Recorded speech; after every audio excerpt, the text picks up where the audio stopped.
तो दोस्तों हम सभी जानते हैं कि चाइना के अंदर इस समय इंटरनली काफी ज्यादा प्रॉब्लम्स फेस करने के लिए मिल रही है और इसको लेकर जापानीज मीडिया द्वारा लगातार खुलासे किए जा रहे हैं। हालांकि अभी तक इन सब चीजों को लेकर ना तो भारत का मीडिया और ना ही वेस्टर्न मीडिया जागा है, लेकिन जापान ने मानना पड़ेगा बहुत अंदर की खबरें दी है और बताया ये जा रहा है कि इस समय जो बदहाल स्थिति है चाइना के अंदर, यानी जो उनकी इकोनॉमिक ग्रोथ रुकी हुई है, बेरोजगारी बढ़ गई है, इसके अलावा कोविड मैनेजमेंट को लेकर जो असुविधाएं वहां पर फैली है, इन सब का काफी ज्यादा इम्पैक्ट होने लगा है। और इसी को लेकर बताया जा रहा है कि चाइनीज कम्युनिस्ट पार्टी ने शी जिनपिंग को सीधे शब्दों में चेतावनी दे दी है कि देखिए, अगर ऐसा ही चलता रहा, आपने अपनी नीतियों को नहीं सुधारा, तो जो चाइनीज जनता है उनका विश्वास उठ जाएगा कम्युनिस्ट पार्टी के ऊपर से और उसके बाद चाइना का क्या हाल हो सकता है हम सभी जानते हैं। अब दोस्तों, अपनी इन सारी नाकामियों को ढकने के लिए शी जिनपिंग द्वारा कुछ कदम उठाए जाते हैं। एक तो ये कि देखिए, भारत हमारा सबसे बड़ा दुश्मन है। इस तरह की आग तो उन्होंने पहले ही अपने देश में फैला दी थी।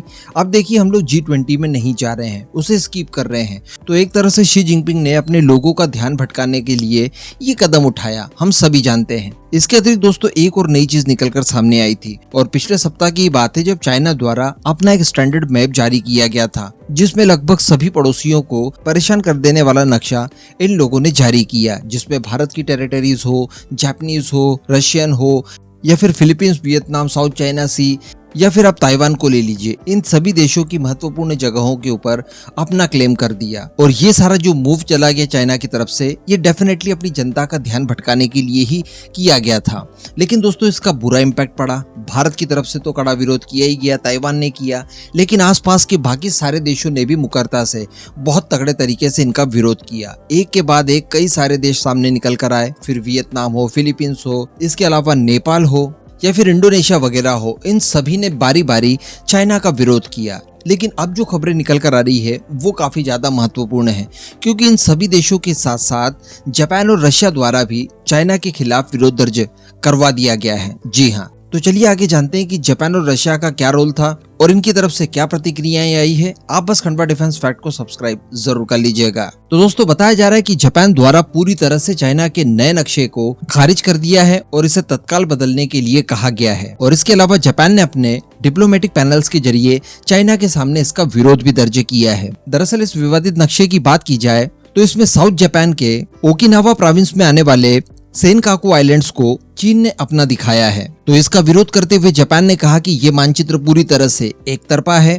और चाइना द्वारा किए गए सभी दावों का हम पूरी तरह से खंडन करते हैं। और बड़ी बात देखने के लिए दोस्तों यहाँ पर ये मिली कि साउथ जापान में पड़ने वाले ये जो आइलैंड्स हैं, इनका नाम जैसा कि सेनकाकू आइलैंड्स है, लेकिन चाइना ने इन्हें अपने मैप में दिखाने के साथ साथ इनके नाम परिवर्तन भी किए और इनका नाम डियाओयू आइलैंड्स कर दिया। तो इन सारी चीजों को लेकर जापान ने बड़ी ही मुकरता से चाइना का विरोध किया है। और इस समय की अगर बात की जाए तो G20 का माहौल चल रहा है, भारत में बड़े स्तर पर यह समिट आयोजित किया जाना है। वैसे ही चाइना के राष्ट्रपति शी जिनपिंग ने G20 का ये समिट स्किप करके पूरी दुनिया का ध्यान अपनी तरफ आकर्षित तो कर ही लिया है। उसी दौरान अगर जापान की तरफ से भी इन्हें फटकार ऐसी मिलेगी तो डेफिनेटली ये चाइना की इमेज को पहले की तुलना में और ज्यादा खराब कर देगी। आप खुद सोच कर देखिए, Bharat, Taiwan, Nepal, Indonesia, Taiwan, Vietnam, इस तरह के सभी देश एक साथ एक सुर में इसका विरोध कर रहे हैं, तो डेफिनेटली ये चाइनीज छवि को पहले की तुलना में और ज्यादा बिगाड़ देगी। इसके साथ साथ दोस्तों, हम लोगों ने जैसा डिस्कस किया था कि रशिया के भी कई सारे इलाकों को इन्होंने अपने मैप में दिखाए हैं,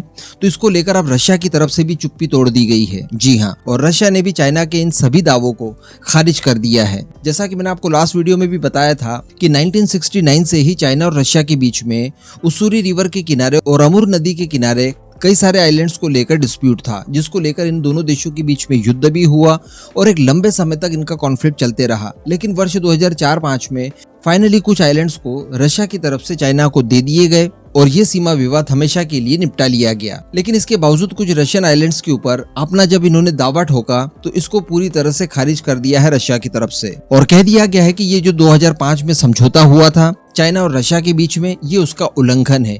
इन दावों को रशिया नहीं मानता। हालांकि यहाँ पर जो रशिया की लैंग्वेज थी वो भारत, जापान या फिर ताइवान जैसे देशों की तरह नहीं थी, काफी ज्यादा सॉफ्ट तरीके से इन्होंने हैंडल किया, लेकिन अल्टीमेटली विरोध जरूर किया है। और अगर यहाँ पर एक और कड़ी को आप जोड़कर देखें तो चाइना को पता था कि हम हमारी जनता का ध्यान भटकाने के लिए चूंकि इस तरह का विवादित नक्शा जारी तो कर रहे हैं, इससे हमें इंटरनली तो थोड़ा बहुत फायदा मिल जाएगा। हमारी जनता कुछ हद तक खुश हो जाएगी कि देखिए चाइना इतना ज्यादा अग्रेसिव है कि उन्होंने इतने सारे इलाके के ऊपर अपना दावा कर दिया है और काफी ज्यादा ऑफेंसिव पॉलिसीज है हमारे देश की, तो यहाँ पर तो उन्हें थोड़ा सा फायदा होते हुए दिखाई दे रहा है।